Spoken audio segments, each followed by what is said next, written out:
لله رب العالمين والعاقبة للمتقين والصلاة والسلام على سيد المرسلين سيدنا محمد خاتم النبيين وعلى آله الطيبين وأصحابه الطاهرين علينا وعليهم أجمعين. أما بعد، أعوذ بالله من الشيطان الرجيم. بسم الله الرحمن الرحيم. شهر رمضان الذي أنزل فيه القرآن هدى للناس وبينات من الهدى والفرقان. قال الله تعالى: يا أيها الذين آمنوا إذا نودي للصلاة من يوم الجمعة فاسعوا إلى ذكر الله وذروا البيع ذلكم خير لكم إن كنتم تعلمون. وقال النبي صلى الله عليه وسلم: إذا دخلت رمضان فتحت أبواب الجنة وغلقت أبواب جهنم وسلسلت الشياطين. النبي صلى الله عليه وسلم: من حفظ سنتي أكرمهم الله تعالى بأربع خصال: المحبة في قلوب البررة، والهيبة في قلوب الفجرة، والسعة في الرزق، والثقة في الدين.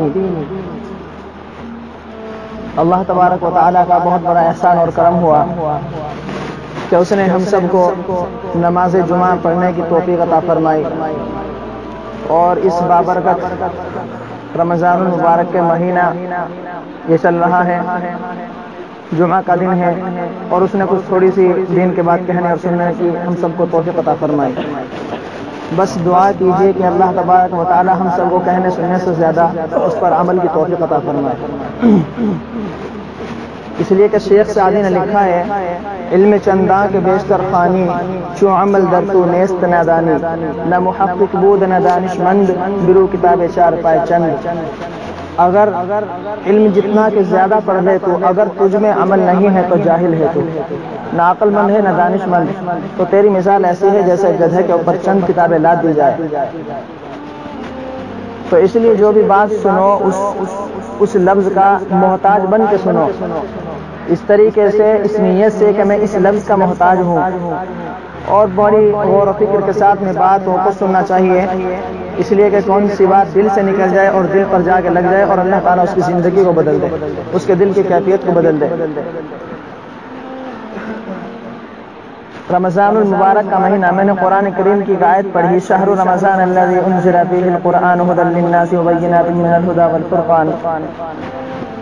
رمضان المبارک کے اندر اللہ رب العزت نے قرآن کریم کو نازل کیا، اور یہ قرآن لوگوں کے لیے ہدایت ہے. ھدی للناس، اور قرآن لوگوں کے لیے ہدایت ہے. رمضان المبارک کا تقریباً پہلا عشرہ مکمل ہو چکا، ایک روزہ باقی ہے. رمضان المبارک کا پہلا عشرہ رحمتوں اور برکتوں کا ہے. اولھا رحمت، رمضان کا پہلا عشرہ رحمت کا ہے. اس کے بعد آنے والا دوسرا عشرہ وہ مغفرت کا ہے. اوسطھا مغفرت، اور درمیانی عشرہ یعنی کہ دوسرا عشرہ اس کا مغفرت کا ہے. اس لیے کہ اللہ تعالیٰ سے رمضان کے اندر اتنی خاص دعائیں اور خاص عبادت کرنی چاہیے اللہ تعالیٰ کی کہ اللہ رب العزت ہم سے خوش ہو جائے. حضرت مولانا اشرف علی تھانوی نے لکھا ہے کہ ہمارے اعمال تو ایسے نہیں ہیں کہ ہم اللہ رب العزت کو خوش کر سکیں یا اللہ کے نبی صلی اللہ علیہ وسلم کو خوش کر سکیں. ہمارے اعمال تو ایسے ہیں، ہمارے اعمال تو ایسے کہ ہم تو جہنم میں جانے والے ہیں. اگر اللہ تعالیٰ ہم پر اپنی نظر کرم فرما دے تو یہ اللہ کا ہم پر احسان ہوگا کہ اللہ تعالیٰ نے ہم پر نظر کرم فرما دی اور اللہ رب العزت نے ہم کو معاف کر دیا. اس لیے کہ پورا سال گناہوں کے اندر انسان گزار دیتا ہے، اسے احساس تک نہیں ہوتا، اور رمضان کا تو مہینہ یہ اللہ نے ہم کو عطا کیا. یہ غنیمت سمجھیے کہ اگلے سال ہم میں سے کون یہ مہینہ پائے گا اور کون نہیں پائے گا.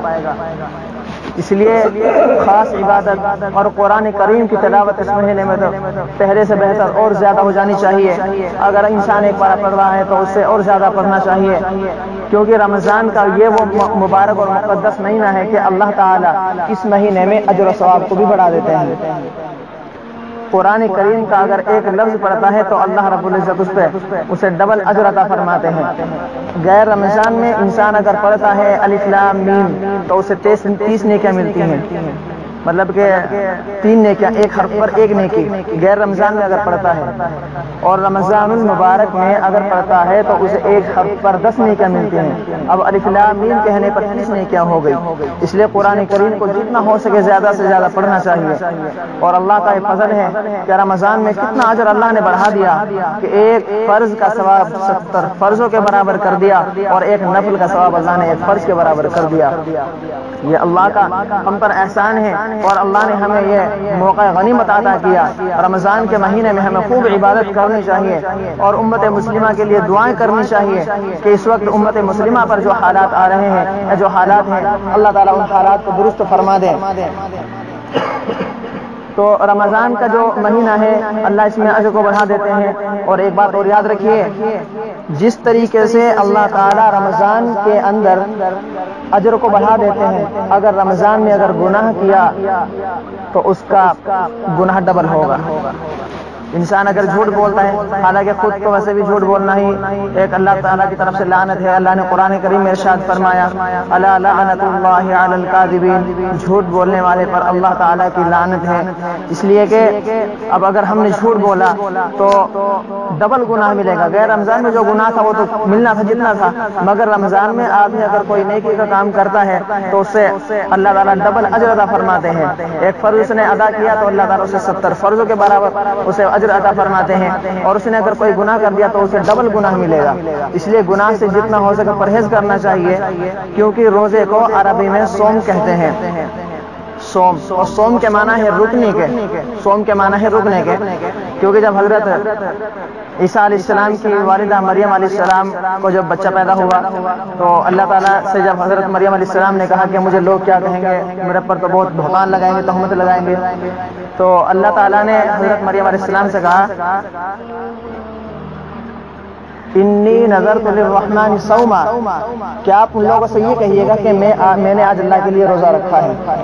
ایسے روزے کا معنی رکنے کے ہیں، اور مگر یہاں ہم مراد لیں گے روزے کے کہ کھانے سے دور رہنا، پینے سے دور رہنا، اس لیے کہ یہ اللہ کا حکم ہے کہ جس وقت افطاری کا وقت ہو اسی وقت میں آپ کھائے پیئیں۔ مگر اصل مقصد تو میرا بتلانے کا یہ ہے کہ صوم کے معنی رکنے کے ہیں۔ روزے کو عربی میں صوم کہتے ہیں، اور صوم کے معنی رکنے کے ہیں۔ اس لیے بندہ جب روزہ رکھتا ہے، سحری کھاتا ہے اور افطاری تک بھوکا پیاسا رہتا ہے تو یہ اللہ کا حکم پورا کر رہا ہے، یہ اللہ رب العزت کا حکم پورا کر رہا ہے۔ اس لیے کہ اللہ نے حکم دیا، اگر تمہارے سامنے پانی آ جائے، میٹھا شربت، دوپہر میں تم بھوکے پیاسے ہو تو تم اس پانی کو پیو مت۔ اب خود جب بندے کے سامنے ٹھنڈا پانی آئے گا تو دل کے اندر اسے احساس ہوگا کہ بھائی اگر میں نے پانی پیا تو مجھے گناہ ملے گا۔ دل کے اندر خیال آئے گا کہ نہیں، یہ تو میرے رب کا حکم ہے کہ یہ پانی پینا نہیں ہے، شام ہی کو وقت، افطاری کے وقت میں ہی یہ پانی پینا ہے۔ تو جب اللہ تعالیٰ اپنے بندے کی استقامت کو دیکھتے ہیں تو اللہ رب العزت اپنے فرشتوں سے کہتے ہیں کہ میرے فرشتوں دیکھو، یہ میرا بندہ یہ استقامت رہا، اس نے روزے کو توڑا نہیں، اس نے کچھ کھایا پیا نہیں، اس کے سامنے ٹھنڈا پانی آیا، اس نے فریج بھی کھولا مگر اس نے پانی تک نہیں پیا۔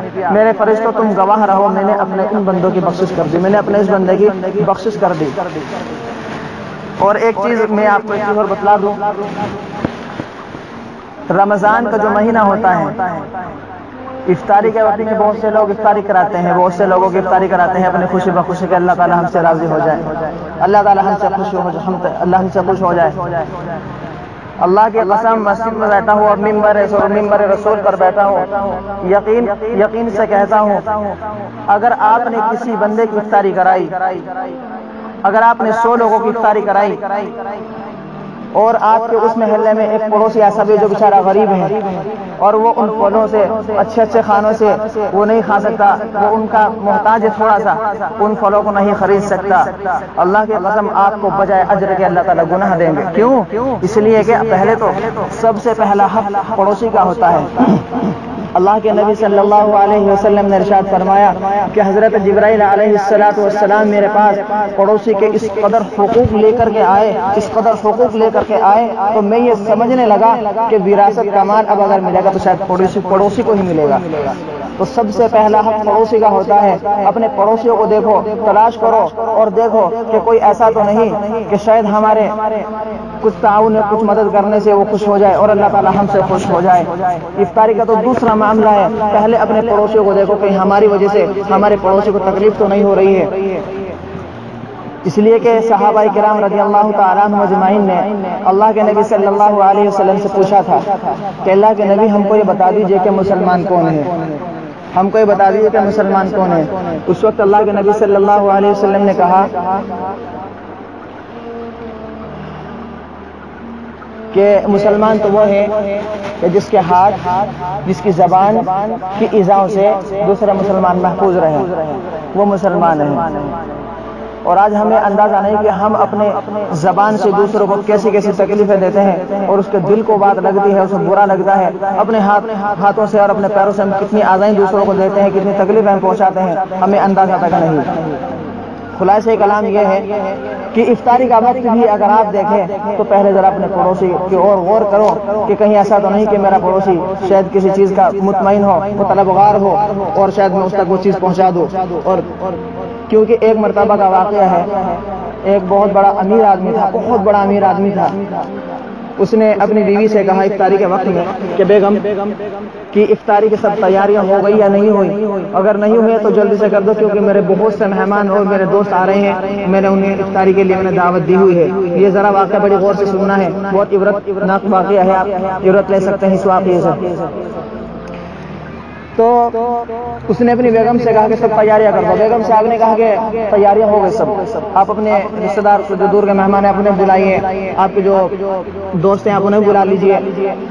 جب سب آ گئے اور سب نے بڑے مزے لے کر کے افطاری کی تعریف، کھانوں کی تعریف کی، پھلوں کی تعریف کی، واہ بھائی واہ میرے دوست آپ نے کیسی افطاری کرائی، بہت ہی اچھی، بہت ہی شاندار۔ اب جس نے افطاری کرائی تھی، جب وہ سب لوگ چلے گئے اپنے گھر یا اپنے نمازوں کے لیے جب چلے گئے، اب وہ وضو کے لیے، ہاتھ دھونے کے لیے باہر آیا۔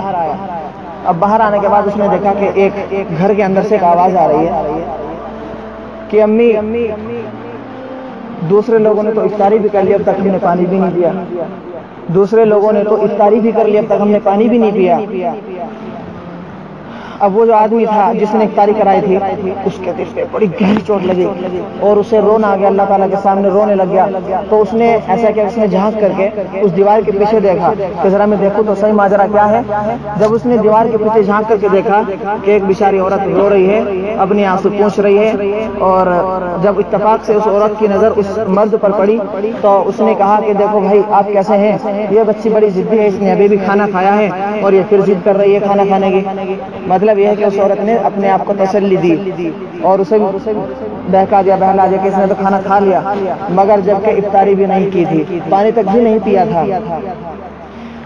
اب اس بندے نے کیا کیا کہ سب سے پہلے تو وہ بازار میں گیا، وہ سارا سامان خریدا جو اس نے افطاری میں اپنے دوست اور اپنے مہمانوں کو کرائے تھی۔ جب وہ لے کر کے آ گیا تو وہ اس گھر کے اندر گیا اور ان بچوں کو کھانا کھلایا، اس عورت کو دیا۔ اب وہ عورت بڑی خوش ہوئی اور دل سے دعائیں کرنے لگی۔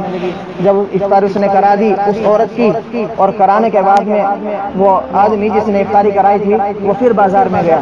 اب اس نے 1 مہینے کا پورا سامان لیا، پورا 1 مہینے کا، کہ تاکہ میں اسے دے دوں اور اسے کسی چیز کی پریشانی اور دقت کو تکلیف نہ ہو۔ جب وہ لے کر کے آیا ان کے گھر دیا، اس عورت کے گھر چلا گیا۔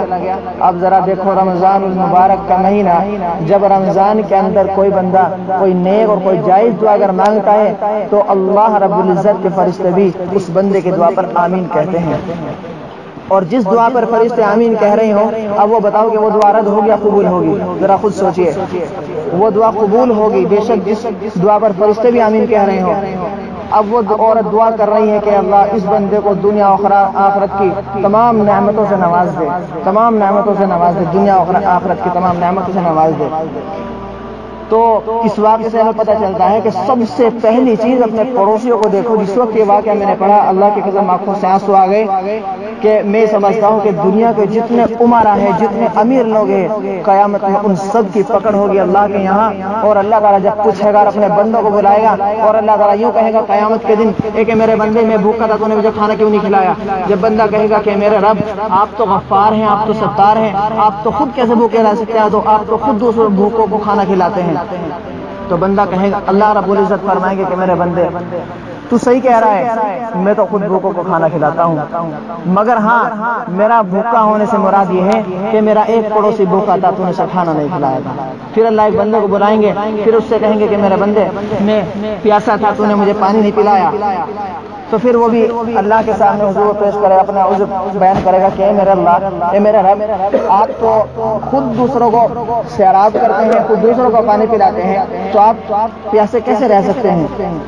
اللہ تعالیٰ کہیں گے کہ میرے بندے ذرا وہ دن یاد کر کہ میرا ایک بندہ افطاری کے وقت میں پیاسا تھا، تیرا پڑوسی تھا، تو نے اس کا خیال تک نہیں کیا اور وہ پیاسا رہا، تو نے اسے پانی کیوں نہیں پلایا؟ تو بندہ کیا جواب دے گا؟ پھر اللہ ایک بندے کو بلائیں گے، پھر اس سے پوچھیں گے کہ میرے بندے میں بیمار تھا، تو نے میری عیادت کیوں نہ کی؟ میں بیمار تھا دنیا میں کہ تو نے میری عیادت کیوں نہ کی؟ تو بندہ عرض کرے گا کہ میرے اللہ، آپ تو خود بیماروں کو شفا دینے والے تھے، آپ تو خود بیماروں کو شفا دیتے ہیں، تو آپ خود بیمار کیسے ہو سکتے ہیں؟ اللہ رب العزت عرض کریں گے کہ میرے بندے ذرا وہ دن یاد کر کہ تیرے پڑوسی ایک بیمار تھا اور تو اس کی عیادت کو نہیں گیا، تو اس کی عادت تک نہیں گیا، تو اس کے حال چال تک نہیں پوچھے، تو اب بتا۔ تو دنیا کے جتنے عمرا ہیں، جتنے امیر لوگ ہیں، اللہ تعالیٰ کے یہاں ان سب کی پکڑ ہوگی، اور اللہ رب العزت جب ان سے سوال کریں گے تو وہ کیا جواب دیں گے؟ تو سوچنے کی بات ہے۔ سب سے پہلا جو خود اللہ کے نبی صلی اللہ علیہ وسلم نے ارشاد فرما دیا کہ حضرت جبرائیل علیہ السلام میرے پاس پڑوسی کے حقوق قدر لے کر کے آئے کہ مجھے گمان ہونے لگا کہ اب وراثت کا مال اب شاید پڑوسیوں کو ہی جائے گا، وراثت کا مال جو ملے گا پڑوسیوں کو ہی جائے گا۔ تو اس لیے کہ اپنے پڑوسیوں کا خیال رکھیں، اور افطاری کے وقت میں خاص خیال رکھیں کہ کہیں ایسا تو نہیں کہ میرا پڑوسی کسی چیز کا طلبگار ہو اور وہ چیز اس تک نہ پہنچی ہو، شاید میں مدد کر دوں، میں اس کی تعاون کر دوں، تو اللہ تعالیٰ ہو سکے ہم سے راضی ہو جائے، اللہ تعالیٰ ہمارے اعمال سے خوش ہو جائیں اور اللہ تعالیٰ ہمیں بخش دیں۔ کیونکہ افطاری کے وقت بھی، کیونکہ ایک مرتبہ حضرت موسیٰ علیہ السلام نے اللہ رب العزت سے پوچھا کہ اے اللہ، میں آپ کا کلیم ہوں اور میں آپ سے باتیں کرتا ہوں، تو میں آپ کو کتنا قریب ہوں، میں آپ کے کتنا قریب ہوں؟ حضرت موسیٰ علیہ السلام نے اللہ سے عرض کیا، پھر اللہ تعالیٰ نے حضرت موسیٰ علیہ السلام سے کہا کہ موسیٰ اے میرے کلیم، تجھ سے زیادہ قریب تو میں اپنے امتی سے رہوں گا، جو میرے محبوب صلی اللہ علیہ وسلم کی امت ہوگی، اس سے بھی زیادہ قریب سے رہوں گا۔ حضرت موسیٰ علیہ السلام نے پوچھا وہ کیسے؟ تو اللہ رب العزت نے فرمایا کہ موسیٰ، کہ تیرے اور میرے درمیان تو 70 پردے ہیں، تیرے اور میرے درمیان 70 پردے ہیں۔ جس وقت میرے محبوب کی امت افطاری کے وقت بیٹھے گی اور وہ دعا کرے گی، تو اس وقت اس کے اور میرے درمیان ایک پردہ حائل رہے گا، صرف ایک پردہ، اور اس وقت وہ جو امت میرے محبوب کی امت جو اس وقت دعا مانگے گی، اس وقت میں اس کی دعا کو قبول کروں گا۔ تو افطاری کے وقت میں بھی دعاؤں کا خاص اہتمام کرنا چاہیے، اور کچھ باتیں میں نے جو بتلائی ہیں، اللہ تعالی ہم سب کو کہنے سننے سے زیادہ عمل کی توفیق عطا فرمائے۔ وآخر دعوانا الحمدللہ۔